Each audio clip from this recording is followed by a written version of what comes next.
Hello, कैसे हैं आप सब। चलिए, लाइन और एंगल्स चैप्टर पर हम लोगों ने काफ़ी डिस्कस कर लिया था। सो माय डियर स्टूडेंट्स, मैं ये चाहता हूँ कि अब इस चैप्टर के जितने भी एक्सरसाइज और एग्जांपल्स बनाने के बाद बेस्ट 5 क्वेश्चंस के लिए मैंने एक सेट तैयार किया है। So let's we discuss fantastic 5 from chapter lines and angles for class 9। Okay, so without wasting the time, this is very important with you कि जब भी कभी आप किसी एक चैप्टर को फिनिश करेंगे, कंप्लीट करेंगे, तो ये ज़रूर माइंड में एक सेटअप बना के रख लेंगे अपनी क्लास वर्क या होमवर्क में कि सर ने हमें इस चैप्टर के इन 5-10 या 5-7 क्वेश्चंस को कहा था, बहुत ज़रूरी है बिफोर एग्जामिनेशन इनका एक रिवीजन कर लेना। तो ये फैंटास्टिक 5 क्वेश्चंस जब भी कभी ये चैप्टर किसी भी टेस्ट में एग्जामिनेशन में आए तो इन क्वेश्चंस को आप मत छोड़िएगा, इनको जरूर रिवीजन करके जाइएगा। Okay, so let's B start. Question number 1। Question number 1 आपका है, in figure 6.17 POQ is a line, ray OR is perpendicular to line PQ, OS is another ray, lying between rays OP and OR, prove that ROS, angle ROS is equal to half of angle QOS minus angle POS। My dear students, जब भी कभी आप geometry में prove that problems को handle करेंगे तो सबसे पहले लैंग्वेज के साथ फिगर के मैचिंग पर जरूर ध्यान दीजिएगा। For the example, in the question POQ is a line, figure में देखिए, yes POQ is a line, yes we can see POQ is a line, good, ray OR is perpendicular to line PQ, see, yes it is also given, OR is perpendicular to the PQ, very good, OS is another ray lying between the rays OP and OR, yes this is OS another ray हो गई, और ये किसके between lies कर रही है, OP and OR की, very good. So then now we have to prove that angle ROS is equal to half of angle QOS minus angle POS। So जो prove that के बाद वाला पोर्शन है वो तो आपका to prove हो गया, ये देखिए, ओके। एंड जो गिवन में लिखना है आपको वो यहीं से लिखना है, क्या, OR is perpendicular to the PQ, आप इसको ऐसे भी लिख सकते हो, OR is perpendicular to the PQ, symbolic form में लिख दो चाहे या फिर लैंग्वेज में लिख दो, और angle ROQ is equal to angle ROP is equal to 90। देखिए, जो परपेंडिकुलर का केस दिया हुआ है, अगर ये परपेंडिकुलर आपने लिखा है यहाँ पर, तो आपको इस परपेंडिकुलर की वजह से, इसकी वजह से ये 90 गिवन है, तो इधर वाला ये एंगल भी लीनियर पेयर की वजह से 90 हो जाएगा, तो ये दोनों गिवन के पार्ट हो गए, very good. So now let's be start proof. मैं आपको एक इन्फॉर्मेशन इस क्वेश्चन के लिए दे दूँ, ओपन चैलेंज टू ऑल, जरूरी नहीं ऐसा ही मेथड करें जैसा इसमें शो किया है। If you write angle ROS is equal to, यहाँ से भी स्टार्ट कर दोगे तो ये हेंस प्रूफ में आ जाएगा। If you take linear pair ले लो, angle POS plus angle ROS plus angle QOR is equal to 180, तो भी ये प्रूव्ड हो जाएगा। या यहाँ से स्टार्ट कर दो, angle QOR is equal to 90 degree, यहाँ से स्टार्ट कर दो तो भी ये प्रूव्ड हो जाएगा। मैं इस प्रॉब्लम को जहाँ से भी स्टार्ट कर लेता हूँ ना, वहाँ से ये प्रॉब्लम प्रूव्ड हो जाती है। तो आपसे चैलेंज मेरा ये था कि जैसे मैं यहाँ कर रहा हूँ, आप कुछ अनदर टर्म लेकर के, अनदर एंगल लेकर के स्टार्ट करिएगा। I am 100% sure you will reach up to the hence proved. So let's we start. I will start with angle ROS. Yes, it is angle ROS. But इस angle ROS को कितने तरह से लिख सकते हैं? पहला method, angle POR minus angle POS, ये देखो, लिख सकते हैं कि नहीं? बोलो बोलो बोलो। या इसको लिखें एंगल ROP, ये देखिए मैंने लिखा, minus angle POS। We can write it in this form. So my dear students, angle ROP आपका ये देखिए गिवन में दिया हुआ है, ROP QOR या ROQ के इक्वल, तो देखिए मैंने इसकी जगह ये रिप्लेस कर दिया। POS इज इक्वल टू ये आया है, सेकंड स्टेप में मैंने इस QOR को स्प्लिट किया है क्यू ओ आर को। देखिए ये क्यू ओ आर की जगह क्या लिख दिया मैंने, क्यू ओ आर इतना सा 90 डिग्री है, तो क्यू ओ आर को कैसे लिखा मैंने, क्यू ओ एस, ये देखिए ये वाला ये minus R O S, right, angle Q O R ही मिलेगा, और minus Q O S as it is चला आ रहा है। So we have to remove the bracket. जैसे ही हम ब्रैकेट रिमूव करेंगे, करेक्ट, ये मैंने क्यों रिप्लेस किया आप समझ गए, वेरी गुड। तो Q O S minus R O S minus P O S, ये remove the bracket. Minus R O S को लेफ्ट हैंड साइड में ले जाएंगे, तो एक आर ओ एस यहाँ ऑलरेडी है, तो माइनस आर ओ एस और इधर आके प्लस हो जाएगा, तो कितना बन जाएगा, 2 आर ओ एस। अब बचा क्या यहाँ पर, Q O S minus P O S, तो 2 प्रूफ का ब्रैकेट देखिए बिल्कुल आ गया। और यहाँ पर कितना आया, ट्वाइस। जब 2 को हम इधर ले जाएंगे तो इस पूरे ब्रैकेट को एक साथ कंबाइन करके दोनों एंगल के डिफरेंस को रखेंगे, और 2 इधर आएगा तो क्या बन जाएगा, हाफ, हैंस प्रूफ। अंडरस्टैंड। अब आपको चैलेंज ये है कि आप कुछ और लेट करके कुछ और एंगल से स्टार्ट करिएगा और इसको हैंस प्रूफ तक ले जाइएगा, विद लॉजिक विद रीजनिंग लिखते हुए आगे कि आपने ये चीज़ यहाँ क्यों चेंज की है। अंडरस्टैंड। वॉज ए फैंटास्टिक 5 में से फर्स्ट क्वेश्चन है आपके लिए। सेकेंड है in figure 6.31, this is very very very casual problem, और इतना पूछा जाता है बेटा, ये इतना पूछा जाता है ये क्वेश्चन, एग्जाम्पल तो कम, लेकिन ये क्वेश्चन बहुत पूछा जाता है। P Q is parallel to the S T, question को जरा ध्यान से देखिएगा, फिगर को, चलो, P Q is parallel to the S T, ये देखिए एक लाइन यहाँ है और एक यहाँ है, लेकिन वो कहता है वो पैरेलल जा रही हैं, ऐसे ऐसे ऐसे दूर दूर, ये इसके पैरेलल जा रहे हैं। सेकंड में दिया है angle P Q R is equal to 110 degree, yes this is also 110 degree, and angle R S T is, yes this is R S T is 130 degree.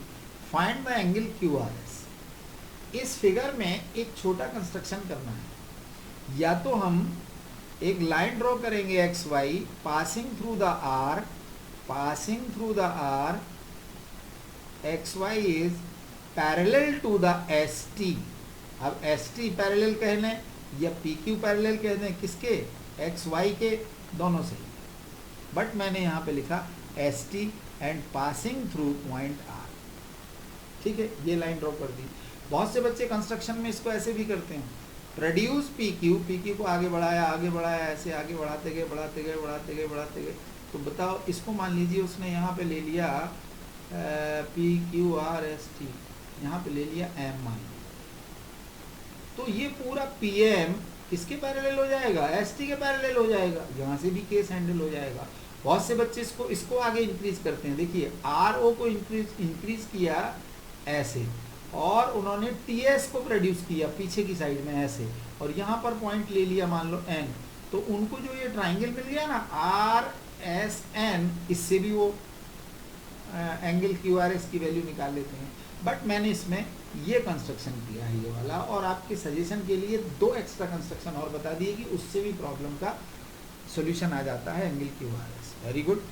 सो जैसे ही कंस्ट्रक्शन कंप्लीट हुआ, ये देखिए नया फिगर में ले आया यहाँ पे, इस कंस्ट्रक्शन को पूरा होने के बाद ये देखिए X Y is parallel to the S T and also parallel to the P Q. So P Q R plus Q, P Q R plus angle Q R X, where is P, with this one, and second angle क्या है Q, where is Q, this is Q, R X। और जब X Y parallel to the P Q है तो ये तो कौन से एंगल हो गए, को इंटीरियर लाइन। अगर ये पैरेलल हैं तो को इंटीरियर एंगल का सम कितना होता है, 180 डिग्री। ये देखिए रीजन सामने लिखा है, को interior angles on the same side of transversal Q R. Put the value of P Q are, angle P Q are की वैल्यू 110 रखिए, क्यू आर एक्स आपके पास 70 डिग्री आ गया। ये वाला एंगल कितने डिग्री आया, 70 डिग्री। फिर ऑल्सो आगे बढ़िए, R S T plus angle S R Y, R S T को टच करिए, कहाँ पर है, एंगल आर एस टी, ये वाला, ये तो गिवन में दिया हुआ है, कितना है 130 है ना, 130। तो को इंटीरियर इसका ये वाला एंगल कौन सा लिया है इन्होंने, एस आर वाई, ये वाला। इन दोनों का सम भी कितना हो जाएगा 180 डिग्री। तो ये देखिए ये है इन दोनों का सम 180 डिग्री। वैल्यू पुट किया इन्होंने आर एस टी की 130, तो एस आर वाई की वैल्यू कितनी आ गई 50 डिग्री। ये आ गया 50 डिग्री। अब पता लगाते हैं कि उसको कौन सा एंगल चाहिए था। उनको एंगल चाहिए था क्यू आर एस, ये देखिए ये है, और क्यू आर एस ये है यहाँ पर, ये वाला। सो इस एक्स वाई लाइन पर ये 3 angle, there are 3 angles. First 70 degree का है, सेकंड सपोज हमको ये फाइंड करना है एक्स, और ये हो गया 50, that is your angle Q R S. तो बताओ ये तो लीनियर पेयर से आ गया। X Y is a straight line, R Q and R S stand on it, therefore these 3 angles are linear pair angles. और इन तीनों एंगल का सम करेंगे तो मिडिल वाला ही बचेगा आपके पास। मिडिल वाला एंगल कौन सा है क्यू आर एस, इसकी वैल्यू 70 पुट कर दोगे, इसकी 50 करोगे, 180 माइनस 70 और 50 120 इधर आएगा, क्यू आर एस की वैल्यू कितनी आ जाएगी 60 डिग्री। दो चीज़ें याद रखना है। ऐसे क्वेश्चन एक एग्जाम्पल भी दिया है, उस एग्जाम्पल को मैं बता देता हूँ। उस एग्जाम्पल का डिज़ाइन एम टाइप का है, ऐसे उसको जरूर कर लीजिएगा ऐसे, अंडरस्टैंड। उसमें कहाँ से पैरेलल लाइन जाती है, यहाँ से जाती है, ये कंस्ट्रक्शन होता है एग्जाम्पल में। Please follow my instruction, understand. So Q R S is 60 degree. तो जब भी कभी ऐसे क्वेश्चन आते हैं तो इसमें विदाउट कंस्ट्रक्शन ये क्वेश्चन सॉल्व नहीं हो सकता, understand. So now let's we take question number 3। Question number 3 है 6.44 the sides QR and triangle PQR is produced to a point S. If the bisector of angle PQR and PRS meet at point T, then prove that angle QTR is equal to half of angle QPR. ये question interesting बहुत ज़्यादा है। Why it is interesting? क्योंकि triangle PQR हमको ये बिल्कुल visible दिख रहा है, ट्राइंगल TQR भी हमको देखो ये दिख रहा है, ये वाला दिख रहा है ना। इनमें जो वर्टेक्स ऊपर है P और वर्टेक्स T, इन्हीं दोनों एंगल्स में कंपटीशन है प्रूव दैट में। ये देखो इसको क्या बोलेंगे P को QPR, ये देखो ये लिखा है टू प्रूव में, यहाँ ये QPR, और ये वर्टेक्स कौन सा एंगल बनाएगा QTR, ये देखो QTR। फर्स्ट ऑब्जर्वेशन यही बहुत स्ट्रांग होना चाहिए कि जो हमें प्रूफ करना है वो हमारे फिगर में कहाँ है। तो बड़ा माइन्यूटली ऑब्जर्व करिएगा कि इस ट्रायंगल PQR में और TQR में दोनों के जो वर्टेक्स के एंगल है उसमें रिलेशन बना रहा है ये कि angle QTR is equal to half of QPR। यानी कि अगर QPR हमारा दिया हुआ है सपोज 80 डिग्री, तो हाफ करेंगे इसका तो ये 40 आ जाएगा। क्वेश्चन बन सकता है कि नहीं बन सकता है? सो गिवन लिखेंगे सबसे पहले triangle PQR, QT and RTR angle bisectors, इसमें क्वेश्चन में दिया हुआ है, ये देखिए अंडरलाइन कर देता हूँ मैं। If the bisector of angle PQR and PRS meet at T, इसका बाइसेक्टर ये गया तो ये एंगल 1 एंगल 2 के इक्वल हो जाएगा, और ये एंगल बाइसेक्टर गया तो ये angle 3 is equal to angle 4 हो जाएगा। एनीवे 1 2 3 4 लिख सकते हो, या एज इट इज़ जो नेम एंगल्स के हैं वो लिख सकते हो। सेकेंड हेडिंग हमारी आ जाएगी टू प्रूव कि angle QTR is equal to half of QPR, and now proof is here. Proof start करेंगे। सो सबसे पहले we will consider the angle QTR, triangle QTR। देखिए ट्रायंगल QTR, जरा याद करिए एक प्रॉपर्टी अच्छी तरह से, exterior angle property of a triangle क्या होती है? Sum of two interior opposite angle, this one and two this one. नाम बोलिए इनके क्या क्या होंगे। पहला होगा QTR plus angle R QT कह लो चाहे TQR कह लो, that is equal to the exterior angle 4। Understand? अगर मैं इसको 2 कह रहा हूँ, सपोज मैंने इसको एंगल 5 बोल दिया, तो मैं डायरेक्ट समझा देता हूँ 2 + 5 इज इक्वल टू 4। यहाँ पे लिखना चाहिए exterior angle property, correct? Clear है ना?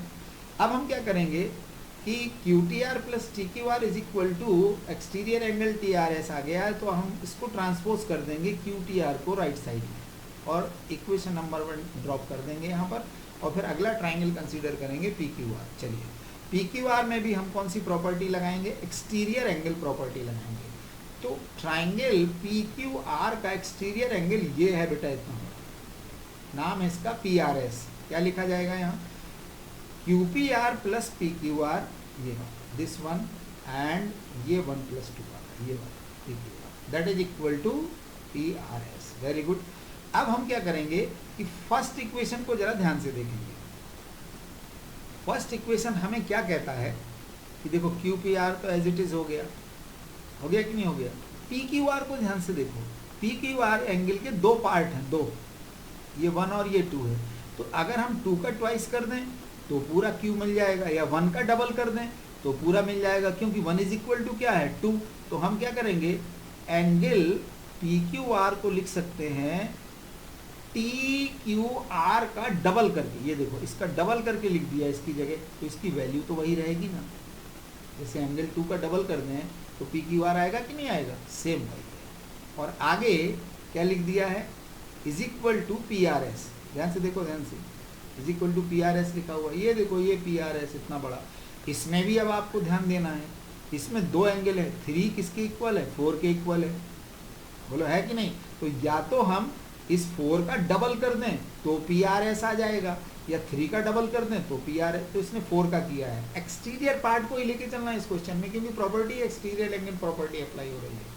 तो 4 का डबल किया, 4 कौन है, TRS, ये देखिए। यानी इस PRS को लाने के लिए ट्वाइस TRS लिख सकते हैं, PQR लाने के लिए ट्वाइस TQR लिख सकते हैं। अब लेफ्ट साइड से ये एंगल राइट ले जाएंगे तो क्या हो जाएगा, माइनस का हो जाएगा, और इसमें और इसके माइनस वाले में 2 क्या हो जाएगा, कॉमन। तो अब क्या बचेगा यहाँ, angle TRS minus angle PQR। Now just you see equation number 1, TRS minus PQR is equal to क्या लिखना है, QTR। ये देखिए, ये लिख दिया QTR। 2 अपनी जगह पर है। अच्छा 2 जब इधर जाएगा तो क्या बन जाएगा, हाफ। तो यहाँ पर क्या बचेगा, angle QTR is equal to half of angle QTR, hence proved. बात समझ गए। यानी बच्चों को ये पता होना चाहिए कि ये एंगल 2 दिया है और इसका डबल करेंगे तो हमें ये पूरा एंगल मिल जाएगा, या एंगल 1 इज इक्वल टू 2 दिया है तो 1 का डबल करेंगे तो ये पूरा एंगल मिल जाएगा। बट ट्राइंगल TQR और ट्राइंगल PQR यूज हो रहे हैं। ऐसे इस केस में देखो, एंगल 3 का डबल करेंगे तो हमें पूरा PRS मिल जाएगा, क्योंकि 3 इज इक्वल टू 4 है। सिमिलरली 4 का डबल करेंगे तो PRS मिल जाएगा। अब एक्चुअली में हमें एक्सटीरियर एंगल प्रॉपर्टी की तरफ भागना है, तो हम इंटीरियर वाले और अंदर के एंगल्स को टच नहीं करेंगे। अंडरस्टैंड। एक बार इसका ट्वाइस करेंगे, इसका ट्वाइस करेंगे, सेकंड इक्वेशन में ही इसके जाना है। इसको भी मैं बता दूं फर्स्ट क्वेश्चन की तरह चैलेंज, इस क्वेश्चन को भी आप कहीं से भी स्टार्ट कर दोगे, हैंस प्रूफ आ जाएगा। अंडरस्टैंड। आप यहाँ से स्टार्ट कर दो ट्राइंगल PQR में, sum of 3 angle of a triangle is 180 degree, वहाँ से प्रूफ हो जाता है।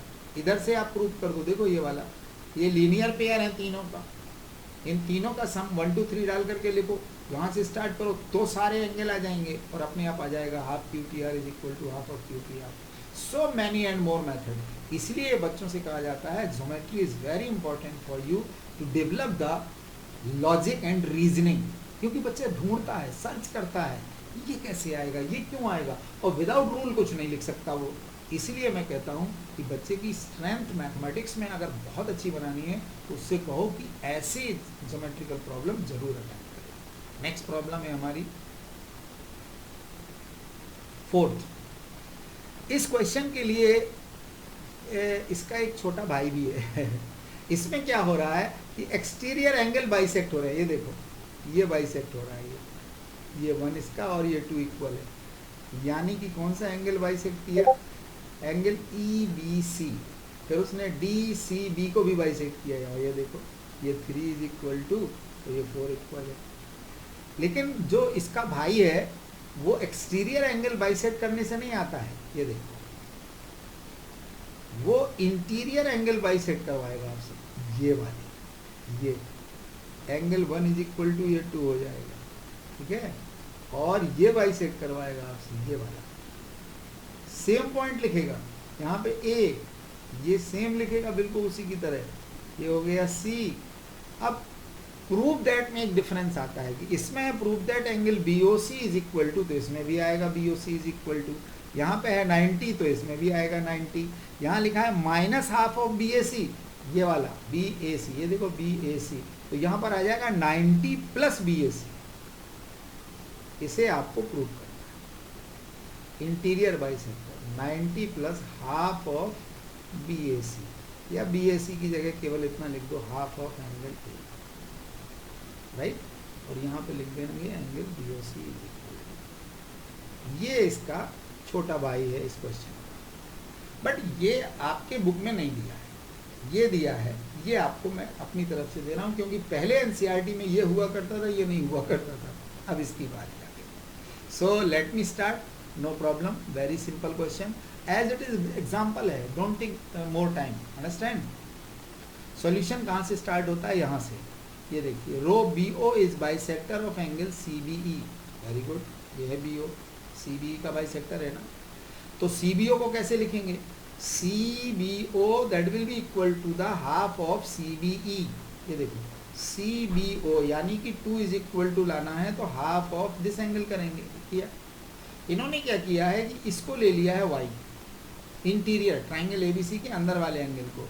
तो सी बी ई कहाँ से आएगा उसके बाद, देखो ये सी बी ई इतना बड़ा, ये एंगल, अरे भाई इन सभी का सम होता है 180, तो सी बी ई कितना हो जाएगा 180 माइनस वाई, ये देखो ये रख दिया, देखा ना। अब हाफ का अंदर मल्टीप्लाई कर दिया तो 180 कैंसिल होके 90 दे गया, और ये वाई अपॉन 2 आ गया। ये हो गया इक्वेशन नंबर 1। याद रखना, ये कौन सा एंगल निकाला, सी बी ओ। जैसे इसने, ज्योमेट्री की एक खासियत है, जैसे इसने सी बी ओ निकाला है वैसे ही आप क्या निकाल सकते हो, बी सी ओ, यानी कि 3। 3 निकालने का भी यही तरीका है, इसको इन्होंने z ले लिया, आप इतना सब मत करिए, जैसे उसने लिखा 1 तो आप सिमिलरली करके लिख सकते हो 90 माइनस जेड वाई 2। ये देखो, बात समझिए, 90 माइनस जेड वाई 2, तो ये आ गई वैल्यू बी सी ओ की और ये आ गई वैल्यू सी बी ओ की। अब ध्यान से देखना, यानी कि फिगर में देखें तो ये एंगल 2 आ गया और ये एंगल 3 आ गया। तो बताओ, what is the angle sum property of a triangle, angle sum property of a triangle is 180 degree. सभी की वैल्यू लाओ, सबसे पहले तो BOC लिख लो। क्यों लिख लो BOC, क्योंकि BOC प्रूव करना है, राइट। एंगल BCO आपने अभी अभी लाया है 90 माइनस जेड वाई 2, ये रखा है, करेक्ट। और दूसरा आपने लाया है CBO 90 माइनस वाई अपॉन 2, ये दोनों आ गए। सभी को आप LCM या 90 तो ये 180 हो गया तो कैंसिल हो जाएगा। माइनस का जेड वाई 2 माइनस का वाई अपॉन 2 राइट साइड में लाइए तो पॉजिटिव हो जाएंगे। इन दोनों में हाफ कॉमन ले लो तो क्या आ जाएगा, वाई प्लस जेड, आया ना। अब वो कहता है x plus Y plus Z is equal to कितना होता है 180 डिग्री, करेक्ट। देखो फिगर देखो, ऊपर का एंगल क्या है x, ये एंगल क्या है y, ये क्या है आपका z, तीनों का सम क्या हुआ 180। अब इसने x को ट्रांसपोज कर दिया, यहाँ कर दिया ना, ये 4 नंबर का इक्वेशन ड्रॉप करके वो बैठ गया यहाँ पे। तो अब आप देखिए BOC is equal to half of 180 minus X, here is BOC, ये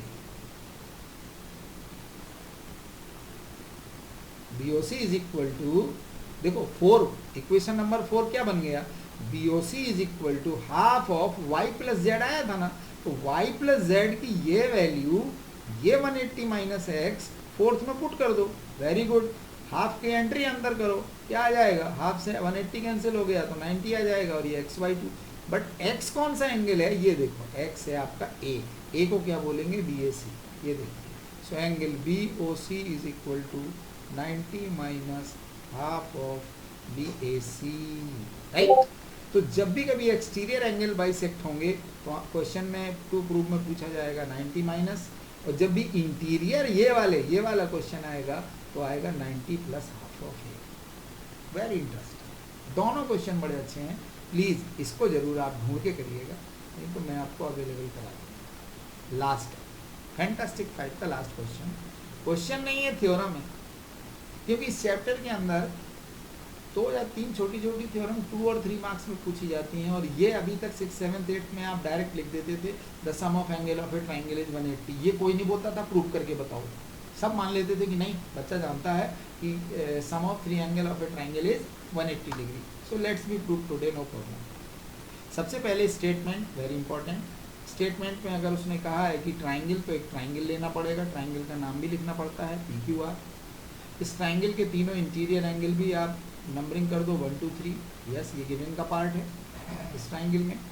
आपको क्या प्रूव करना है अब, angle 1 + 2 + 3 is equal to 180 degree, ये भी आपका करेक्ट हो गया। कंस्ट्रक्शन इसमें एक काम करना है, draw X Y parallel to the Q R passing through P, ये समझ गए ना। तो अब ध्यान से देखिए, ऐसे केस में जब ये लाइन जाएगी बीसी क्यू आर के पैरेलल होगी, तो आपको ये एंगल एक्सटीरियर बने, इनको नंबरिंग दे देंगे 4 और 5 की। बताओ 1 4 5 ये लीनियर पेयर है कि नहीं, X Y is a line, ये देखिए X P Y is a line, therefore angle 4 + 1 + 5 is equal to 180। यहाँ पर एक वर्ड लिखना जरूरी है, एल पी ए का मीनिंग जानते हो, लीनियर पेयर है। अब आ जाओ, angle 4 is equal to angle 2, कोई बताओ रीजन क्या होगा, ऑल्टरनेटिव इंटीरियर एंगल्स। और 5 is equal to 3, there is also alternate interior angle, दोनों हो गए ना। अब फर्स्ट केस में वैल्यू लाते हैं, किसकी रखना है, याद रखिएगा, हमें रखना है 4 की और 5 की। बोलिए 4 इज इक्वल टू क्या आया था यहाँ 2, ये देखो ये रखा है 2, रखा है ना। 5 इज इक्वल टू क्या आया था ऑल्टरनेट से 3, तो ये रखा है 3, किसमें रख रहे हैं, फर्स्ट में। तो अब बन गया ये 1 + 2 + 3 इज इक्वल टू 180, यानी कि angle P + angle Q + angle R is equal to 180, hence proved. अब बच्चों को ये लगने लगता है कि बुक में ऐसा दिया हुआ तो हम ऐसे ही दिमाग में रखें, नहीं, जैसे मैंने QR के पैरेलल XY बनाई पासिंग थ्रू P, ऐसे आप PR के पैरेलल एक लाइन ड्रॉ कर सकते हो पासिंग थ्रू Q, इससे भी प्रूव्ड हो जाएगा। समझ में आया। ऐसे ही आप PQ के पैरेलल PQ के पैरेलल एक R से जाती हुई लाइन भी ड्रॉ कर सकते हो, बट कॉन्सेप्ट यही अप्लाई होगी, अंडरस्टैंड। सो इस चैप्टर के अंदर these are the fantastic 5 problems for the point of view of every examination, understand. तो प्लीज़ जब भी कोई टेस्ट हो या कोई आपका एग्जामिनेशन हाफ ईयरली या अदर कोई एग्ज़ाम हो, इस चैप्टर को अगर कोई पूछे कि ये भी चैप्टर आएगा आपके एग्ज़ाम में, please revise these 5 question, then you go to appear in examination. Thank you very much. स्वस्थ रहिए, प्रसन्न रहिए, खुश रहिए, और बार बार अपने हाथ जरूर धोते रहिए साबुन से, अंडरस्टैंड। और बाहर तभी निकलिए जब बहुत जरूरी है। Thank you.